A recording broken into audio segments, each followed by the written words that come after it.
That's how awesome Naughty Dog is. Yes. Agreed. So that's all good news. Questions? Okay, questions. Good Lord. There's so many. So many. So we did answer all of Derek's questions. It took all the episode to answer his. Let's answer Lauren Strickland's question. The love-hate relationship of John Cena. John Cena! Now, I know I give a lot of crap out for John Cena. I think he's a great wrestler. I think right now he's king. He's king of wrestling. I just get so tired of especially I know you see it a lot too, but we see children. Oh, you can't see me. Yeah, and you see him everywhere, and I'm not saying that it feels overdone, but it's just I feel like less is more when it comes to more of John Cena, and I guess it's just because I'm more used to the older wrestlers, and seeing him come in and kind of trying to take all that away, not take away, but kind of steal the thunder of the older guys. So I guess that's kind of where I feel with him. I think he's a great wrestler. I think he's a good guy. He does a lot of stuff outside the rings for children and stuff like that. He's granted the most wishes for Make-A-Wish Foundation than anybody in the world. And like I said, I respect the dude, but the persona of John Cena in the ring is where I kind of... Yeah, like he's grown over me over the years and everything. I kind of equate it to Hulk Hogan was the babyface of WWF for a very long time, and there was, he carried the company. He made wrestling what it is, and that's what Cena's doing. Yeah, Cena is the new guard, and you can even see Cena is starting to wane a little bit, so they're trying to find somebody to fill that position again, because you don't see Cena that much anymore. You have Kevin Owens, you have Dean Ambrose, Seth Rollins, Roman Reigns. All of those guys are vying for those head spots, and you have legends in there now. Chris Jericho's back. I think he's trying to groom Kevin Owens for that spot, but that would be good. You don't have a heel that holds the title very long. Like you'll have a heel that fights with a babyface for a really long time, but the babyface usually wins. That's just, good versus evil. Like, the babyface is going to win eventually. So you need a babyface that people like. And you can see how John Cena just fits for that role. Like, he's a good role model, and he actually cares. On the other hand, Roman Reigns, he doesn't look like he cares. He just does not have that look. Yeah, and I know a lot of people give Roman Reigns hate. I'm not giving him hate. I'm just saying he does not have the look for a babyface. And I felt like a lot of people were thinking that he could be the next one to hold that mantle. Yeah, I would like to see it. I like Reigns a lot, but I don't see it happening with him. I think someone else is going to come in and kind of rise up the ladder a little bit. Rise up. The ladder match. Rise up. Hamilton right there. So there's our opinion of our relationship on John Cena. For those that are caught up, what are your thoughts on CW DC crossover event last week? I have to say, absolutely loved each and every night. Do it spoiler free. Man, that was the best. The bomb diggity dog. The bomb diggity, the best episodes. Like, the episode of Arrow jumped up as my number one all-time favorite CW episode of any superhero TV show. It hit me in the feels. I went 100% Zach Dykes on that episode. Like, I was tearing up, because my little brother Trevor saw it before I did, and he was like, "Get ready." He's like, it's an emotional roller coaster, and I was like, all right, I can handle it. And by the end, I was like, oh my! But it was so good. Like, every night you saw, the rise and fall of Barry a little bit. Like, he got beat up, and then you saw him come back with the redemption and how everything's come together, and people are seeing things through a different light, especially with Cisco. it's so hard to talk about everything that's happened with these 4 episodes. Legends has been on point this season. It like not during the crossover, but the Civil War episode with how everything went with it. It's up in my top 3 favorite CW episodes. So like CW is doing a fantastic job. Especially this season, especially with Supergirl, because I agree with you guys. I watched all the Supergirl season 1, and there were some bright spots in it, but a lot of it was just I can't remember what channel had it, but they didn't show it the love that it needed. CBS, yeah. But CW took over, and season 2 of Supergirl has been on point as well. And that's what CW does, is they take these entities that we love and they just make them great. Yeah, they really pour their heart into it, and that's where you can see the difference between a big channel and a channel that's clawing and working its way, and it's definitely becoming a very large channel. I haven't watched it yet, so I don't have an opinion. You need to catch up, man. I'm catching up. I know, and I'm happy that you are, but it's raining. It is, and like I said, Flash, Arrow, Legends, Supergirl, all great episodes. Mm-hmm. So there you go. There answers your question, Derek. Fernanda. Is that how you? Fernanda. Yeah. Cortez. I'd like to hear your opinions on the different styles of directing between George Lucas and JJ Abrams. George Lucas, not George Lucas. George Lucas and JJ Abrams. Both in their respective rights are both great directors. We'll go ahead and say that. Mm-hmm. JJ Abrams has killed it, and I know a lot of people were saying that George Lucas took too much control of the movies and didn't let other, which is why you have stuff like Jar Jar Binks. So I'll let you spill a little bit on it. JJ Abrams is a director. Mm-hmm. Very good director, knows how to work with entities that have already been made, does well with original movies as well. I think George Lucas' problem is he's a director to a certain degree. I think he's more of a creative mind, as in creating worlds, creating characters, creating an overarching story. Mm-hmm. As a director, though, Episode 4 was a great movie. I think that's his best one, to be honest. Everything else is kind of there, in my opinion. I enjoyed Episode 3. I thought Episode 3 was a really good one. But if you compare the movies directed by all of the directors that have done Star Wars, Irvin Kershner, George Lucas, and J.J. Abrams, Irvin Kershner is definitely still the best in my opinion, because he did 5 and 6. Mm-hmm. I want to say, if I'm wrong, let me know in the comments below. I want to say you're right. I'm just pulling this off my head. But George Lucas, like I said, he's a creative mind. He knows how to make these worlds. He knows how to make characters lovable. But his execution, nobody wants to tell George Lucas no. Nobody wants to, everybody's a yes man, and that's what he surrounded himself with, and that's what the product that we got. So that's where you had stuff from Episode 1 come in and kind of crap the toilet a little bit. Yeah, and you look at J.J. Abrams, he has such a love and fondness for this. He wants to do it perfectly right, and he wants to make it feel like a real universe, using practical effects and everything. And George Lucas, I know he's helped develop all of his technology that we get to use today, but he gets so wrapped up in that technology that things kind of move away from what it should be. So it's the one thing that kind of sparked where J.J. Abrams was able to take, especially the lightsaber battles, as I remember, we had the older episodes where the lightsaber effects were really just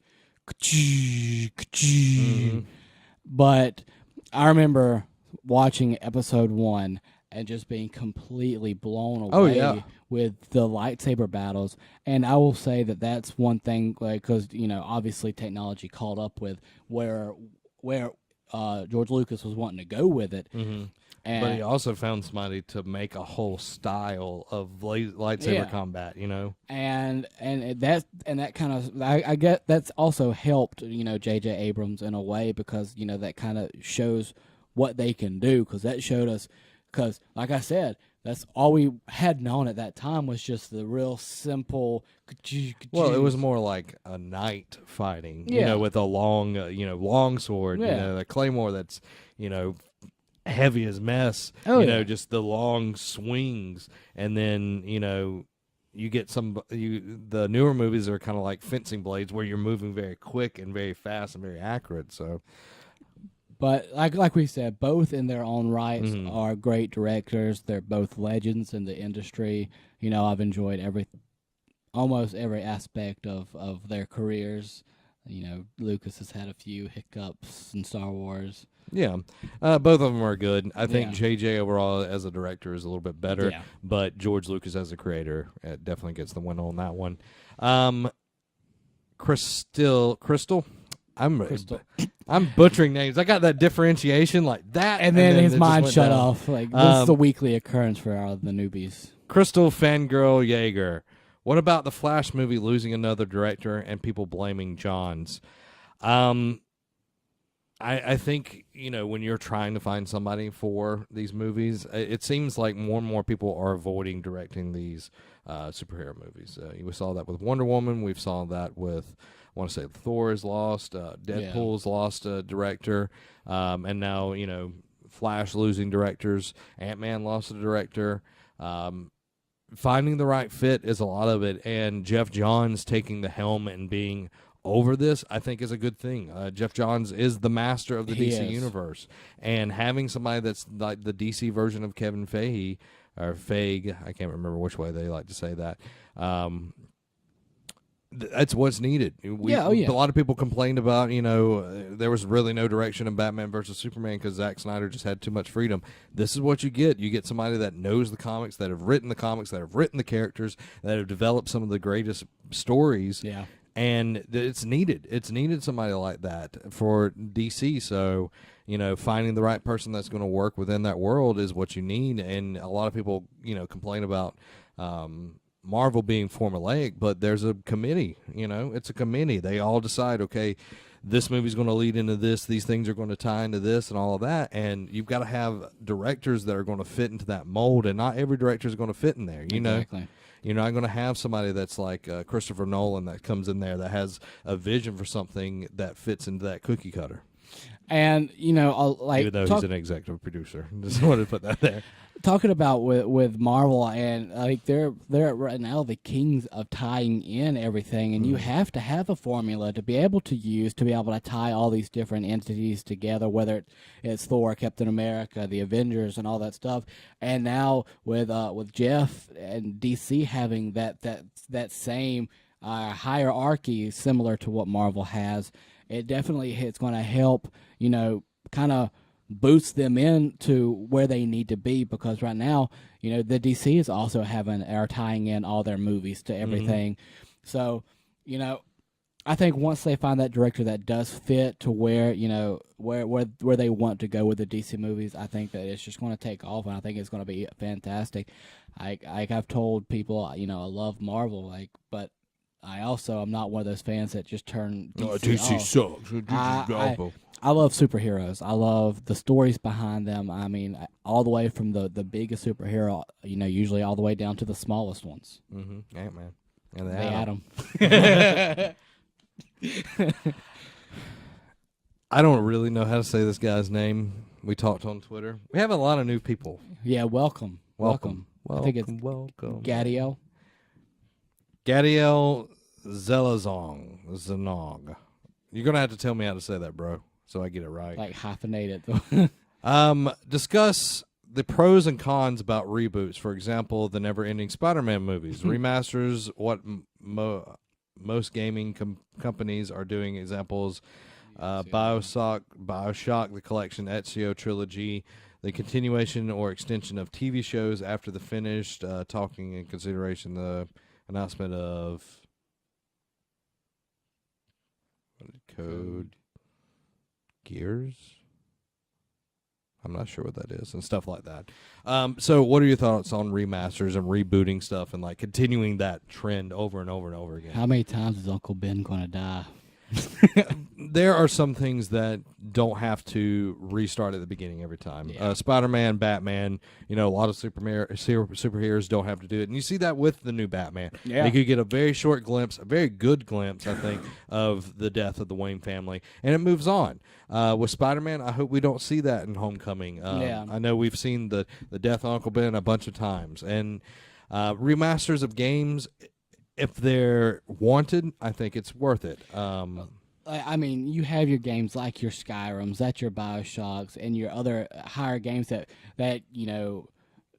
all these developers have been seeing, the crowd, the masses of people saying, we want to play these again.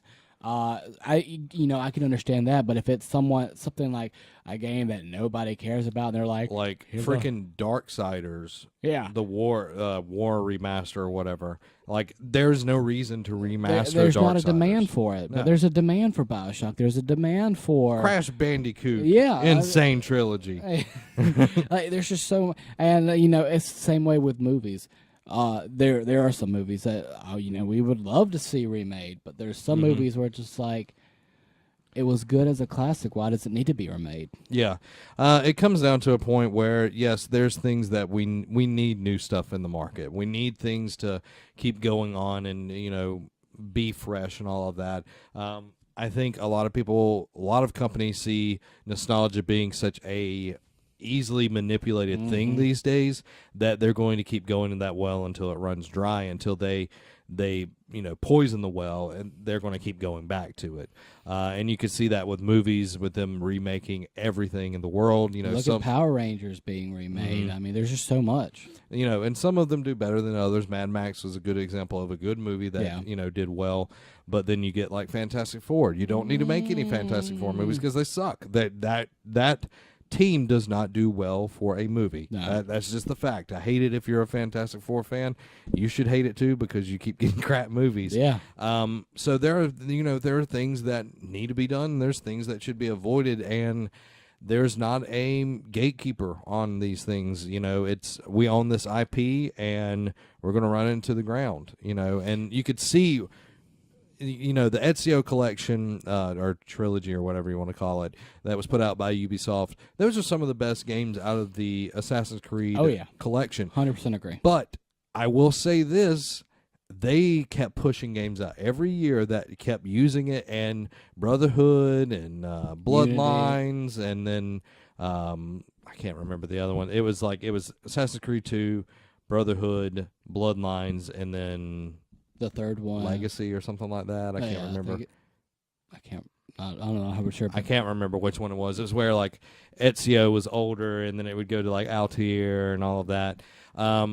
Some of them were great. Some of them were fun. The added ability in Brotherhood to have the assassins come in and like kill targets for you. That was really cool. You got to build up this cool thing. But after a while, I got a little old. Like once I got to that last one that was with Ezio, I was like, I'm so glad that you're about to die, old man. And I hate that because I think Ezio is one of the better assassins. Yeah. But thankfully, Ubisoft is seeing that you cannot keep going back. You've got to let things breathe some. And I think that's one thing that Call of Duty is seeing a problem with now. Infinity War has not done well. You mean in Infinite Warfare? Yes. I don't even know what never mind. I know where my mind's at. Caught you, bro. Appreciate it. Bro. But you see the Modern Warfare games, like it did not sell well. Mm-hmm. Like I got a free version of this game, and I was like, it is utter crap, except for zombies. Everything else, utter crap. Mm-hmm. And everybody else has agreed. Like I tried playing the multiplayer, and I love multiplayer. Like I love playing them, but I played this, and I was like, not going to play it anymore. I deleted it off, and I think I re-downloaded Destiny or something. Yeah, I haven't played it yet, so I can't really give you an opinion on that. Last question. I know we got a few more on here, but this is one that we've constantly. 3 weeks. 3 weeks. This is the third week in a row. We've teased Adam. I think Adam needs a little loving.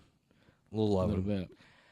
Adam says, since the spoiler discussion a few weeks back, I've had an idea for a topic. Take it or leave it. So we can leave it. See, you're being a little butthead. Over there.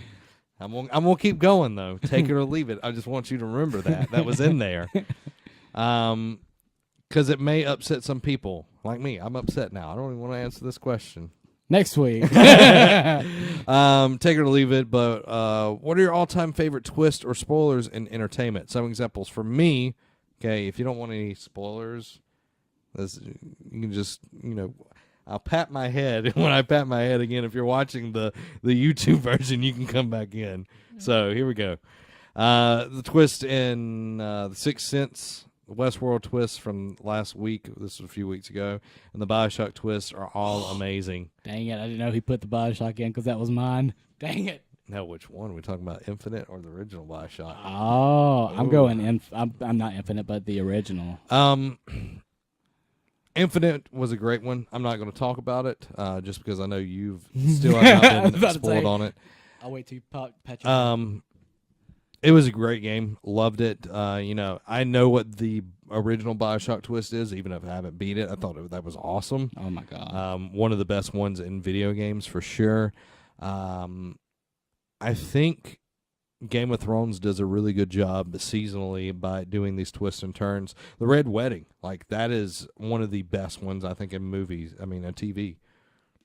What's really cool is Walter Frey, the guy who plays Walter Frey, is coming to Pensacon, and he posted a video. He was like, I can't wait to get to Pensacola for Pensacon. He looks at the camera, he's like, I hear there's going to be a wedding. And I was just like, he's like, I can actually see him killing everybody in this wedding. But Game of Thrones is hands down amazing at it. Breaking Bad, I think, was another good show. With that, have you watched Breaking Bad? I've started. I'm halfway through the first season. Okay. One of the last seasons, I'm not going to ruin it. There's a moment in time. If Derek was here and you weren't here, I would talk about it more. But that was just like, oh my God! There's so many in Breaking Bad. I'll go wrestling real quick. When Hulk Hogan turned heel and formed the NWO. That was such a huge, just twist. That's a good one. This babyface for 20 years turns heel. My biggest one, which I'm going to the original Bioshock for this one. My little brother Trevor, he was too scared to play it when it first came out because Trevor was really young, and he's just now played it through. And I hung out last week, and I went to there. We were fixing something, and Trevor looks at me. He's like, "Would you kindly pass me the plate?" And I was like, "No." I was like, "Have you been playing it?" He's like, "Yeah, man." He's like, "That thing just completely blew my mind." Which I think it's past the limitation of spoilers. But if you haven't, we're going we're back in spoiler territory. I forgot we didn't unspoil. I'm like, no. We're back into spoilers, so be careful. But once you figure out that every time a new part of the mission starts, and it's like, would you kindly go do this? And you don't notice it until you're at the end, and how everything he just kind of picked about you going into the world and then you coming back to the place was just especially in video games for me, that was one of the biggest reveals, and just completely blew my mind that I had really been being controlled by this person the entire time. Yeah, just by the simple words of "Would you kindly?"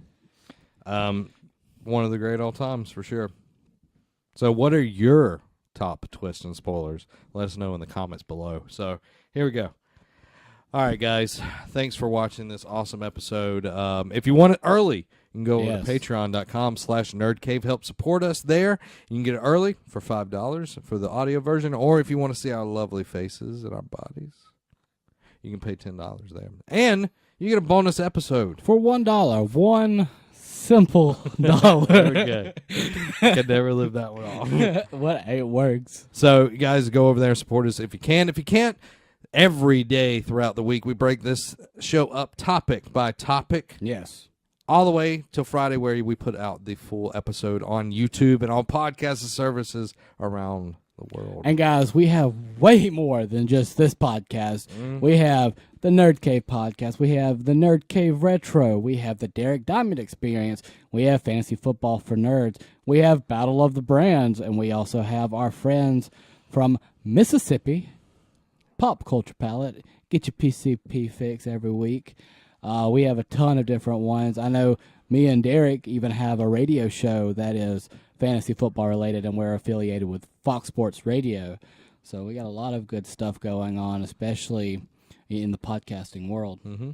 And guys, if you want to check us over on the social medias, you can go to Nerd Cave Vids on Twitter and Instagram. And you can find us over at facebook.com/Nerd Network. Or you could do what, Robbie, on Facebook? Oh, you could just search us.